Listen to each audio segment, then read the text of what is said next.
Tout vient de Dieu. Il nous a réconciliés avec lui par le Christ. Et il nous a donné le ministère de la réconciliation.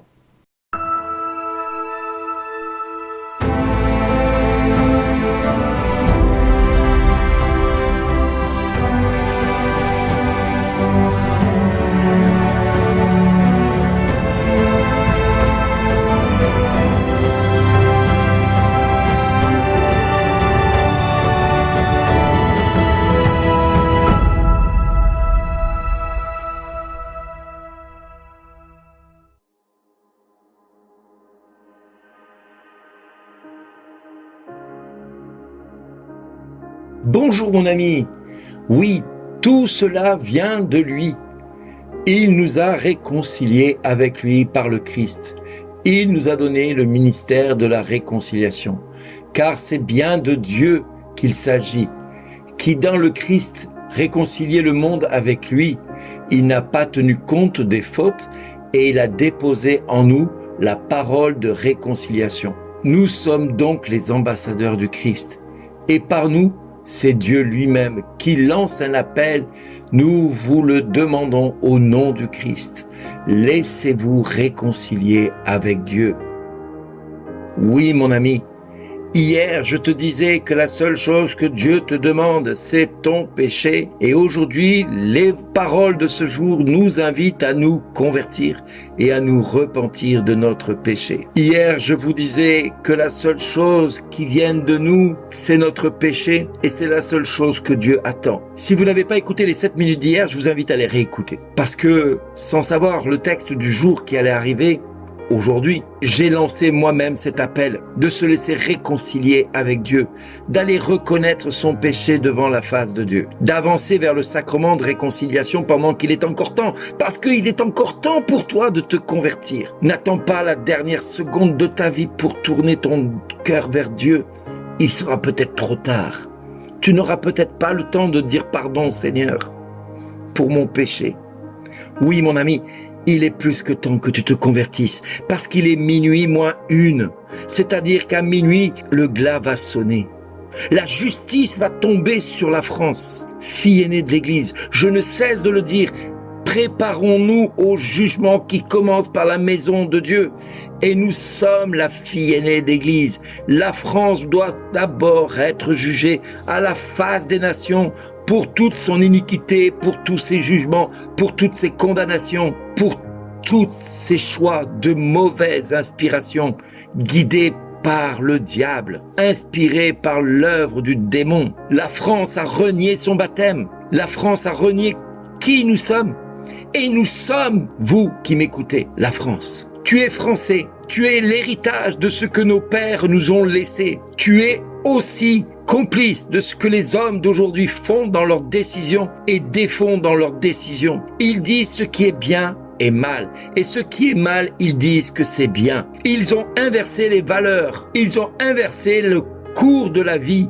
Aujourd'hui, ce qui est le plus important, ce n'est pas d'être à la suite du Christ. Non, c'est d'être à la suite de ces hommes et de ces femmes qui font et défont le monde au profit de leur pouvoir et de leur convoitise, de leur égoïsme. Aujourd'hui, nous sommes plus dans une démocratie où le peuple décide pour lui-même. Nous avons oublié la démocratie depuis longtemps. Nous sommes tombés dans une oligarchie où quelques-uns décident pour l'ensemble de la population, sous prétexte qu'ils ont reçu des voix. Des voix. Lesquelles voix? Pas la mienne. Parce que s'ils entendaient la mienne, ils diraient « Convertissez-vous ». Mais ma voix, ils ne l'entendent pas. Je suis peut-être cette heure-ci quelqu'un qui crie dans le désert et qui n'est pas entendu. Mais je dis à monsieur Macron, je dis à monsieur Bayrou, je dis à tous ces ministres et tous ces députés, convertissez-vous pendant qu'il est encore temps. Je dis également à ces responsables d'église qui restent la bouche bée devant les autorités publiques et qui n'osent dire ce que le Christ leur demande de dire. Malheur à toi si tu ne témoignes pas, dit Dieu. Malheur à toi si tu ne évangélises pas. Malheur à toi si tu n'es pas témoin du Christ là où tu es, dans ton village, dans ta vie, dans tous les jours de ta vie. Oui, il est temps que nous nous convertissions. Il est temps que nous nous repentions de notre péché. Il est temps d'entendre l'appel de Dieu. Laissez-vous réconcilier avec le Christ pendant que le Christ nous accorde encore sa miséricorde, pendant qu'il a encore l'autorité de son Père pour nous pardonner toutes nos fautes. car au moment où Dieu lui retirera la grâce de pouvoir pardonner, parce que le temps du jugement descendra sur terre, alors tu auras beau crier vers le Christ, tu ne seras point entendu. Tu seras de ceux qui seront peut-être invités pendant encore quelque temps aux noces de l'agneau. Mais si tu n'entends pas l'appel à la conversion, si tu n'entends pas le temps pour aller te réconcilier avec Dieu, alors il te dira, je ne vous connais pas, je ne sais pas qui vous êtes. Mais Seigneur, nous avons guéri les malades en ton nom, nous avons chassé les démons en ton nom. Mais je ne vous connais pas parce que j'avais faim et vous m'avez pas donné à manger, j'avais soif et vous m'avez pas donné à boire, j'étais nu et vous m'avez pas vêtu, j'étais malade et vous m'avez pas guéri. Vous n'avez pas pris soin de moi. J'étais en prison et vous m'avez pas visité. J'étais lépreux et vous m'avez pas purifié. J'étais mort et vous m'avez pas ramené à la vie. Vous m'avez laissé périr, vous m'avez laissé dépérir. Vous m'avez ignoré pendant tant de temps. Qui êtes-vous? Qui êtes-vous? Alors vous faisiez des grandes choses en mon nom. Mais orgueilleux que tu es, tout ce que tu as pu accomplir au nom de Dieu, ce n'est pas toi qui l'as accompli. C'est mon nom qui a réalisé ce que tu as fait. Mais toi, tu n'y es pour rien, mon coco. Tu n'y es pour rien, mon ami. Non, aujourd'hui, il est temps que tu te repentes de tes péchés, de ton orgueil. Il est temps que tu ailles te confesser, que tu ailles dire à ton prêtre, mon Père, j'ai péché contre le ciel et contre Dieu. Je ne suis plus digne d'être appelé son fils, sa fille. Mais Père, pardonne-moi. J'ai besoin que tu me pardonnes mon péché. Comme un fait exprès. Oh, cette année, c'est l'année jubilaire, c'est-à-dire l'année de la réconciliation. L'Église instaure l'année jubilaire 25 ans, comme tous les 25 ans. Alors elle parle d'indulgence, pour aller réparer ce qui n'a été causé par le monde. Mais déjà toi, mon ami, là où tu es, dans ce que tu vis au quotidien, aujourd'hui, dans ta famille, tu n'as cessé de parler que tu vas à la messe, que tu as besoin d'aller à la messe tous les matins, tous les jours. Et peut-être que ton mari ou ton épouse en ont marre de te voir aller à l'église et de te voir dire tant de mal sur un tel ou sur une telle. Peut-être que tu pries tous les jours de ta vie, mais ta vie est un désert ambulant. Ta vie est un désastre et tu ne laisses rien agir. Tu dis à Dieu ce qu'il doit faire, mais tu ne laisses pas Dieu faire ce qu'il a à faire dans ta vie.